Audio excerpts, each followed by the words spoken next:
అపవాది చేసే గొప్ప పని ఏమిటంటే, ఏది కొరతగా ఉన్నదో దాని మీదే మన మనసు ఉండేటట్టు చేస్తాడు వాడు.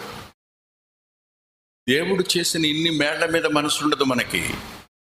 ఏది మన ప్రార్థనకు జవాబు రాలేదో దాని మీద మన మనసు ఉండేట్టు చేస్తాడు. అక్కడ ఏమేర్పడుతుంది? భయం వస్తుంది, అసంతృప్తి వస్తుంది, దేవుని మీద కష్టం ఏర్పడుద్ది.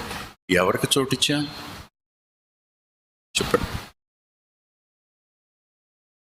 మొట్టమొదట బాగానే చెప్తున్నాడు అనుకున్నాను, కానీ ఇప్పుడు బాగా తిడుతున్నాడు అనుకున్నారు కదా మీరు కదా. మొట్టమొదట చూసినప్పుడు మీ ముఖాలన్నీ నవ్వుతూ ఉన్నాయి, ఇప్పుడు చూస్తూ ఉంటే భలే సీరియస్గా ఉన్నాయి కదా.